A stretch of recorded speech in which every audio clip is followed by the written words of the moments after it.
And welcome everybody. As you can tell, the tornado sirens are going off, but not for the same reason they were going off last night at 11:30. So we're all safe and sound today. Joining me today is Reynoldsburg Police Chief Curtis Baker and 160 8th graders from Wagner Road Junior High that are in other parts of the building. So big shout out to Wagner Road Junior High for bringing them out here today.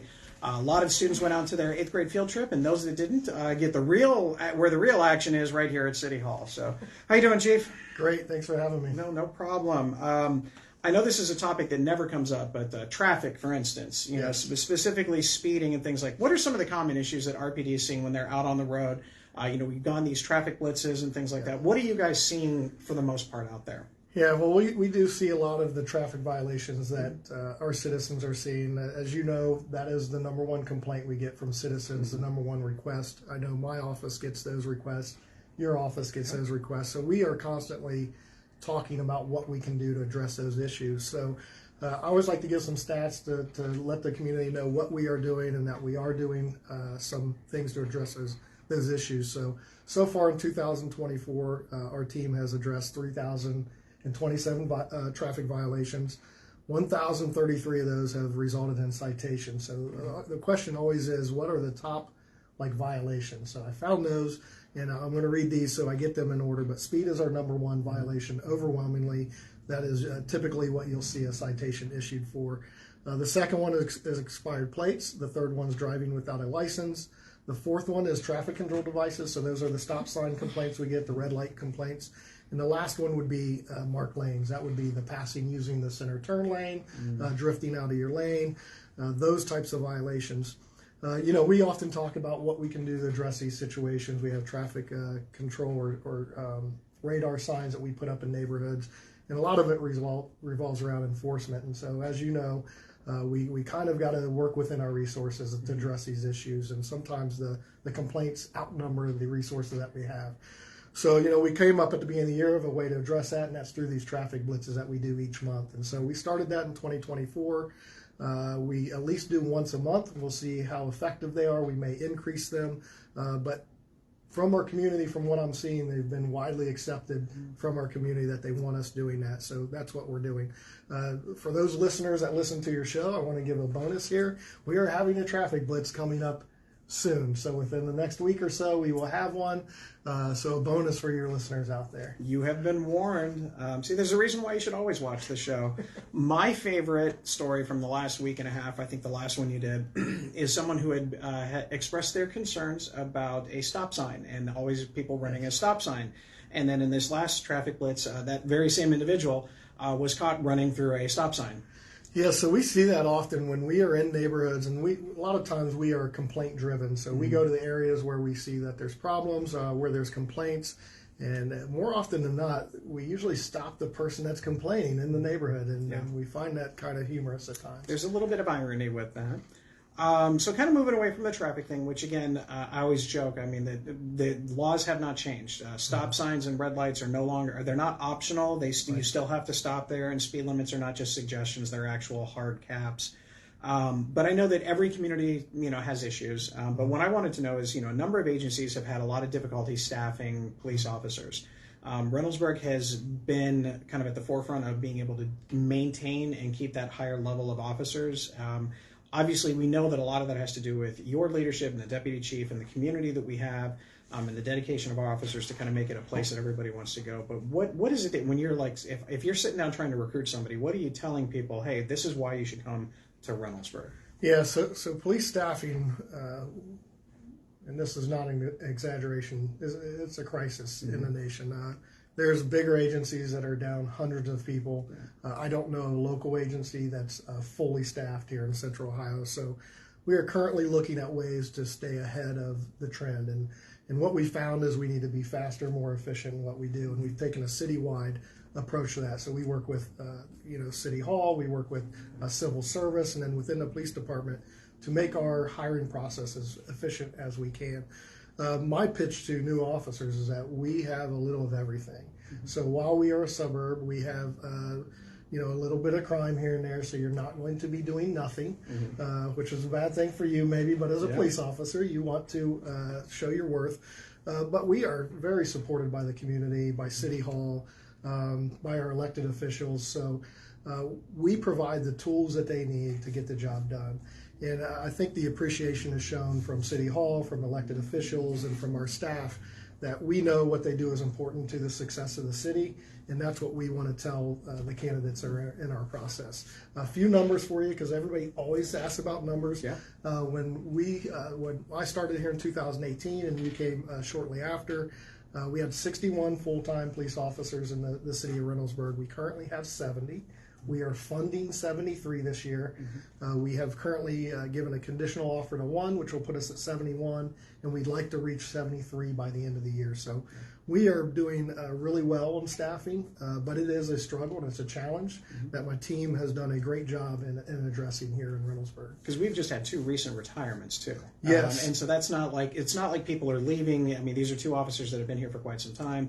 I think one was just last week, and one was, I think, 2 weeks before that. Yeah, so ultimately, up to a couple weeks ago, if you were on the show, you'd have said we were at 72 out of 73. We were fully staffed. So and that's something we constantly talk about. 73 sounds like a good number. 73 probably always equals about 70 because it takes us a year to hire somebody. It takes a year to train them. So we thought 70 was a good number, so that's why we fund 73 to let us go above that. And then usually we settle in somewhere around 70, 71. Yeah. It's always a good thing to see, when I talk with other municipalities and their concerns and what they're doing. We have not gotten to name, image, and likeness yet. I imagine that that's probably going to be the next thing in recruiting. Yes. But it's out there. Now, Reynoldsburg was one of the first, if not the first, police agency in Ohio to actually bring on social workers. I know we've had them on before, but from your side of things, the program's been going on for a couple of years now. Well, how's it working? And obviously, we know we've made a couple of changes to it. But tell us, everybody, about what it's brought to the agency. Yeah, so this program has really exceeded my expectations. And I knew it was going to be a positive addition to the city. But what our people are accomplishing, in my wildest dreams, I wouldn't have imagined. So the support they provide officers, the support they provide our citizens is fantastic. So you always credit the people, right, that make this happen. So we are very fortunate that we have 2 of the finest social workers around that I've ever met. Sarah Roth and William Ward, they're tremendous assets to our community, and there's really no request from the community that they will turn down. If they think they can help, they're going to step right in there and help. So mostly they've been vital in dealing with community issues related to drug and alcohol dependency, mental illness, homelessness, domestic violence, and death. But I couldn't be more excited that they're a part of our team and that we have that program available to the community. Yeah, I think it's been a benefit. I know I've talked to a couple of community members.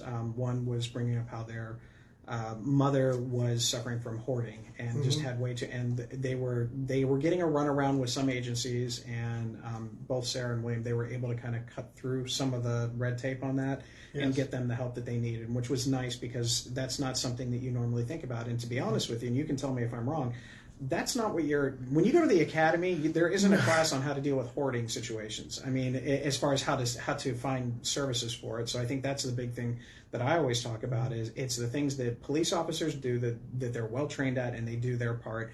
And this is the other stuff that officers can help with in the immediacy, but that's not what they're there for. And that's having this kind of group to come in and find those services and help those people in the situations that they need, whether it's drug and alcohol, mental illness, and everything else you named.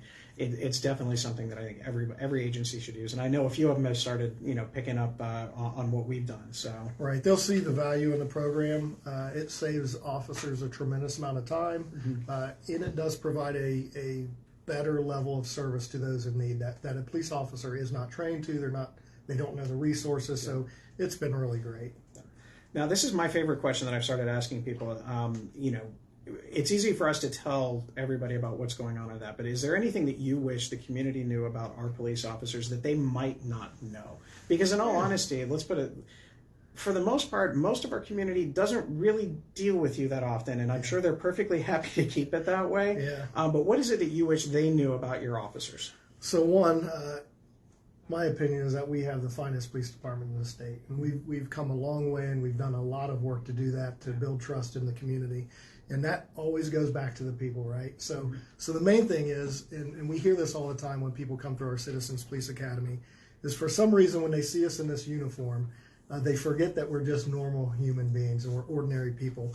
But what I can say is that we hire great human beings that are ordinary people that do extraordinary things for this community.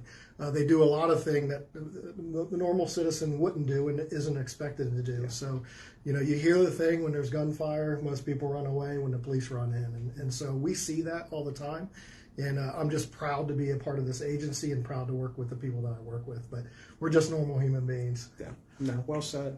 Any questions? Yes, we have one. Why is there not a speed reduction or double fine sign on Wagner when construction taking place? That's a good question. That's not a you question, but that's definitely a good. Yeah, I'm glad. Kind of like the work zone, the work zone double fines.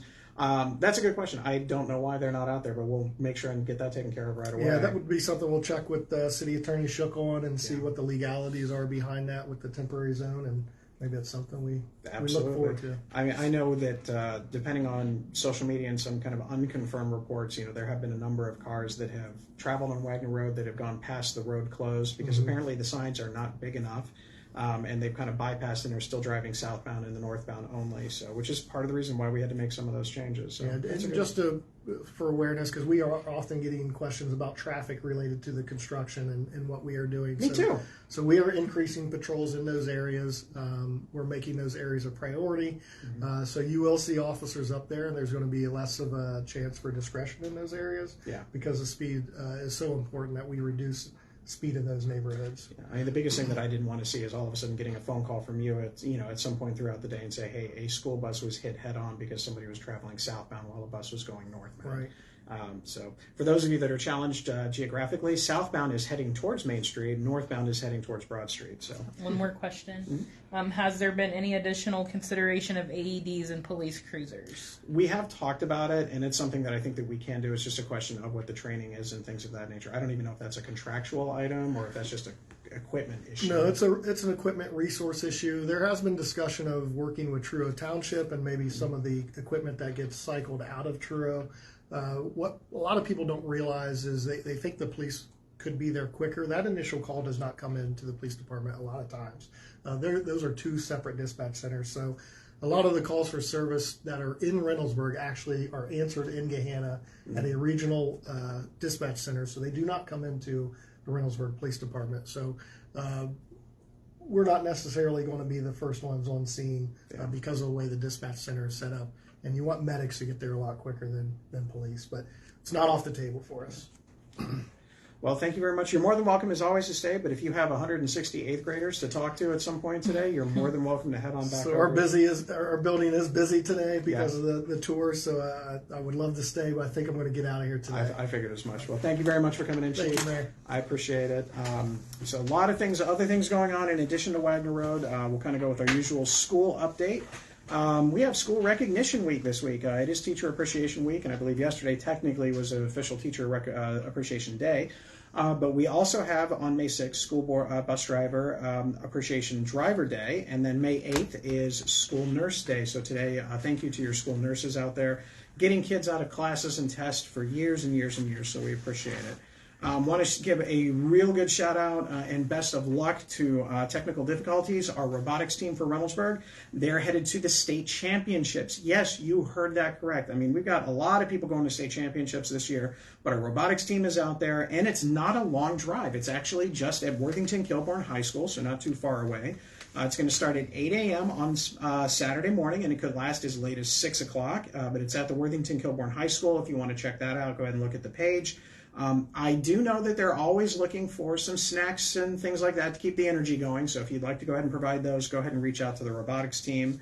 Beyond that, we have our board member office hours every Friday from 4 to 5 at Graham Road with board member Whitman. I haven't seen anything else lately to see if there are any other ones on there, but there you go. Also wanted to give a shout out to Molly and all clerks of council everywhere. Molly Prasher, our clerk of council. This is actually Professional Municipal Clerks Week. So thank you for all that we do. I do want to kind of clear up a couple of things on code enforcement. So obviously, cutting grass is a big thing, so we have to make sure that we get that done. No mow may is for residential only. I saw somebody asking if commercial buildings could participate. No, that usually means that they just don't want to cut their grass. So if you see something and you see grass that you feel is a little bit longer than it could be, now keep in mind it rained yesterday, at the afterworks, and not everybody was able to cut it. But if you see some of those things, you can get on the Reynoldsburg Engage app. You can call code enforcement, things like that. And we are going out there to take care of it. But obviously, our commercial businesses and all that, they know better, and they have been warned.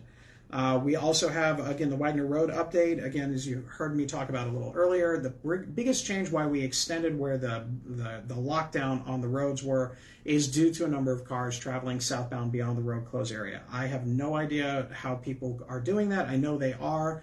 Hopefully they will not do so, but we do have our other crews that are out there, including Columbia Gas will be starting next week, AEP will be starting next week, and that'll be in the area around Priestley. So there's going to be a lot more activity. This was just kind of a 2-week period just to get our crews for the water part in, but the other utilities are going to be up there as well.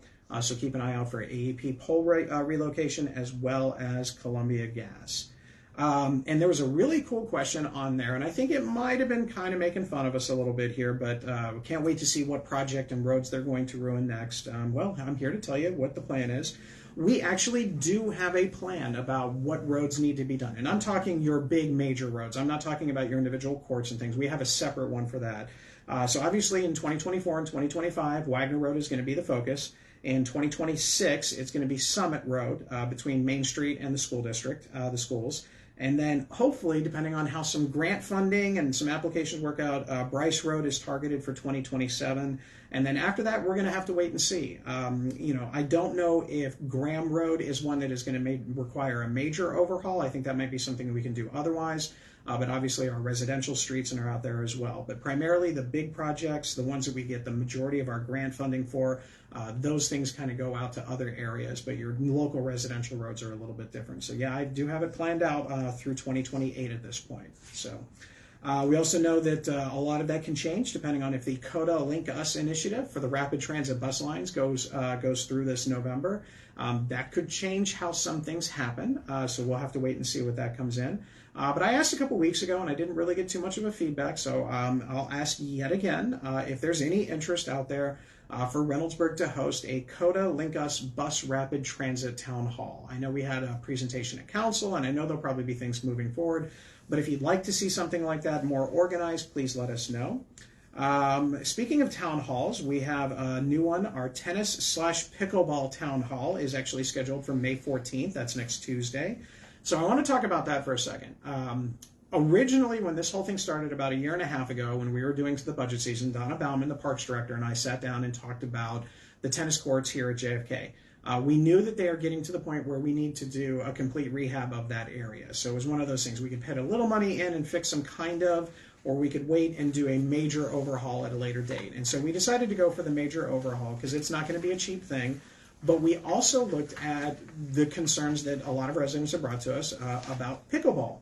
I'm not trying to start a fight about what is better, pickleball or tennis, but the idea is that there are a lot of people that have been very, very vocal about having dedicated pickleball courts, and at the same time, not as many people as vocal about the tennis courts. So Tuesday is going to be one of those meetings where we're taking public feedback from everybody out there who comes to the meeting, and some on social media, because not everybody can make it, about what that ultimately can be.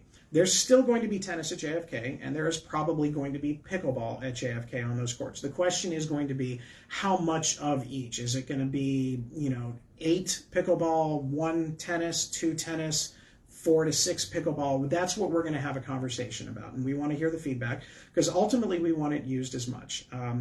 I just know I'm more familiar with pickleball because I've had more people that have played pickleball talking about that and advocating for it. So that's something that we're coming up with next week, so I hope you participate in that. We also have our Barbie movie night on May 24th, and then not long after that is Kinder Music. That is basically activities like singing, dancing, instrument exploration, and all sorts of cool things here for our youngsters. And we will have, not confirmed, but we will have a ribbon cutting for the Metro Parks tree canopy route. That's going to happen real soon. We're just waiting to hear the official. We think we know the day, but we want to make sure that we know exactly when it is. But we're really looking forward to work with our partners at Metro Parks on that one. As far as youth, hey, what do you know? We're trying to do some cool things with tennis. Youth tennis for beginners. First grade through third grade will be an opportunity you can participate in. So check that out on the Parks and Rec page.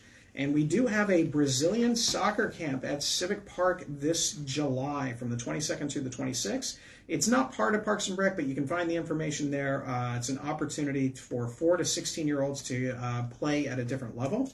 And we also have a euchre, which is starting actually tomorrow night at Eastside Brewery. Got any questions about anything so far? Yes. I figured as much. First one is, could you remind us of Nomo, May, and pollinators? Yes, Nomo May is a relatively, I don't want to say it's new, but it's new to Central Ohio, new to Reynoldsburg. This is an opportunity where if you are going to encourage pollination in your yard, then you can participate in what is called Nomo May. So you just don't cut your grass during the month of May and let the pollinators go. But if you're doing that, you have to fill out an application and come to City Hall. We'll give you an application so that way code enforcement knows you're there. If you just don't want to cut your grass, that doesn't count. You actually have to be somewhat familiar with the program, and there's some benchmarks. Now, for pollinator gardens in general, that's a little bit different because there's a couple of more requirements for it. You can still have pollinator gardens, but it is limited so that way it doesn't interfere with like traffic line of sight. It doesn't interfere with your neighbor's yard. There's certain requirements in there. But come on in to us and talk to us about it so we can get you kind of all signed up and get you all the details for it. Right, and then next question is, was there not pickleball courts planned for Civic Park?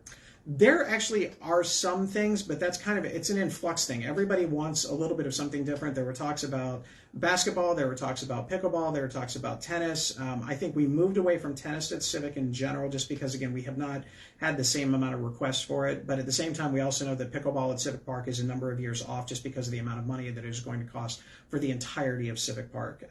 We've talked about that. Somebody was actually asking a question the other day about that on social media about the Frisbee golf. While Frisbee golf is not hard to put into Civic Park, it's all about layering and the improvements that are needed. So the first thing we have to do is we have to go in and deal with the electric and the water, and then it becomes more of the parking and superstructure and things like that, which is really, really dull and incredibly expensive.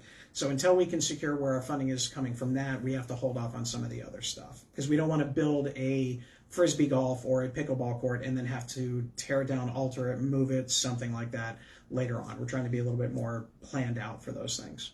Good question, though. That's all. All right, I'm sure there'll be more. Next weekend on the 18th, we have Plant Reynoldsburg right here at City Hall. It's an opportunity to plant some things in front of City Hall all the way around, some beautiful flowers from our certified arborists in our Parks and Rec department. So we've got that going on. Development is always moving forward. We hope to have some news on the PNC site in the not too distant future, maybe in the next couple of weeks. But we're working on a deal there for some things. I can only tell you so much because it's all still kind of up in the air, but trust me, you'll know about it when it comes out.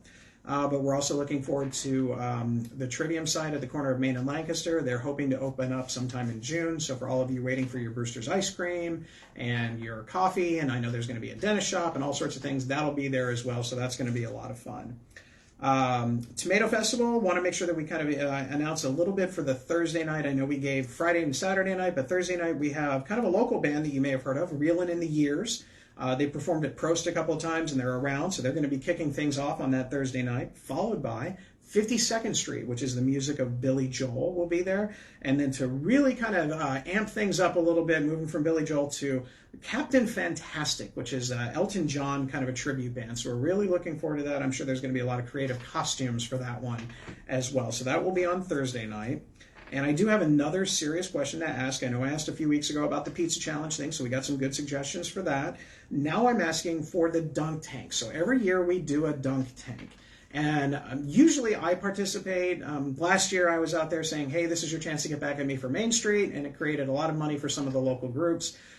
This year we wanted to know, who do you want to see in a dunk tank? Local elected officials, coaches, members of City Hall staff in general. Who would you like to throw a pitch at to get them dunked in the water? But let us know who you want. We'll see if we can arrange it to get them out there for it, and then we'll go from there. So I want to hear from you about that. Don't worry, I'm sure I'll still participate. We also want to make sure that everybody realizes the pageant information is still available. Little Princess and Prince, grades 1 through 4, as well as Junior Princess and Prince, 5 through 8, and the High School King and Queen, 9 through 12. I hope Michelle was able to go down and talk to our 8th graders about getting them involved in that. And we also have our senior royalty for 65 and up as well, so we'll have them coming around. Litter cleanup is always good. Actually, got 2 phone calls, really cool things. One, we have a new group that's going to be doing some litter cleanup, and the students at Summit High School are going to be doing their own litter cleanup day on the 17th. So one of their big things in one of their classes was talking about what they can do for the community, and litter cleanup is one of them, so we've got that going there. And then we also have Celebrate USA 250 for the 250th birthday of the United States. And we need you to kind of pay attention to that. So it's going to be a lot of fun. If you want to participate, you can join in. And I did forget one other thing that I have to talk about, but I'll see if there are any questions. Nope. All right. So yesterday or Monday, we did get an annexation request. So this is how it works. So if there's an area outside of the city of Reynoldsburg that wants to come to Reynoldsburg, and let's be honest, why wouldn't they? We're wonderful. They have to send a letter, and they send it into the county. So in this case, it's in Licking County. And so they sent in that letter for annexation. It is an area that is allowed to be annexed into the city of Reynoldsburg. It is an area that is right next to where the Maplewood development is, across the street from the high school and the elementary school. And it's that other area right next door to it that kind of backs up to the Taylor Woods subdivision that I live in. So before you start freaking out, all of those trees, of like you look at Google Earth, and I didn't get a chance because we had 160 8th graders here today. I didn't get a chance to put the picture up, but all those trees that you see in the back there, that is actually going to be dedicated park space. So we're actually going to add about 22 acres of park space to Reynoldsburg, which I'm really proud of. We have not gone out there to see exactly what we want to do with it. We know that there'll be some fun, like gyms, jungle gyms and things like that, but we want to make sure that we keep as many of those trees there as possible, so we probably will do kind of a pine quarry-esque thing. Maybe do some trails in there, clean some things out, and make it connect to some other parts of the community. But then there will be some housing on the other side. This housing is actually going to be students that will be going to Licking Heights High School, or Licking Heights School, so will not be going to Reynoldsburg City Schools. But it is something that is coming into the city, so you'll see an annexation request on council's agenda, and then it takes about 6 months for all of everybody to get everything done to make sure that it is all set. But we're looking forward to that. It addresses a couple of things. It helps extend a sewer line that will allow for the school district, if they are able to build a building there in the future, they have the capacity to do that. It opens up some other development opportunities across the street from where the school is. It also adds a lot of park space to it, and again, it helps with the housing crisis that we've been dealing with here in Central Ohio. So I'm sure I'll get questions about that one as we kind of come along. Anything so far? Nope. But if you have questions about that, please let me know. The reality of the situation is, when it comes to annexation and things like that, is Reynoldsburg has some control over what comes in. So for this one, I'm sure that the developer would love to come in and just get rid of everything but housing everywhere, but we wanted to make sure that we didn't take down those trees. We want to make sure that we continue to hold on to as much green space as possible, and so that was one of the terms of our agreement, that they had to keep that particular part out there. But at the same time, we also understand that there's going to be housing considerations there, so we're working on that as well. So if you have any questions about that, feel free to reach out to me on social media. Again, if you don't live in the area, it probably won't impact you in any way, shape, or form. But it's going to be a nice opportunity for some other people to kind of come and live in our community, because again, everybody really enjoys it so far. So with that, is there anything else? Nope. All right. I know there's always going to be a last second question. Next week, we will actually have Truro Township trustee Dennis Nicodemus. Dennis Nicodemus will be joining us. He's been a Truro Township trustee for a long time. Trustees for Truro Township are a little bit different than everyone else. They go to one meeting a month. I'll joke with him and say the meetings last about 2 minutes. But they basically help administer and control the fire department. So Reynoldsburg doesn't have its own. It works with Truro Township, which is a great relationship. They're actually out for the next couple of days at Hannah Ashton Middle School. They're working on that in a joint organization between us and a number of other fire agencies to use that as for training grounds. No, they're not burning the building down. No, they're not going to use hoses in the building. But they are going to go through and get all the way to that point without turning water on. But it's a great opportunity, so we'll hear about that from him next week. And as always, if you have any questions in the meantime, please feel free and share them on social media. Please stay safe, stay respectful, and as always, please put your shopping carts away. And do we have a question? Nope? Okay. Nope. Good. Thanks, everybody. We'll see you soon. Off to find those 168th graders. Bye, everybody.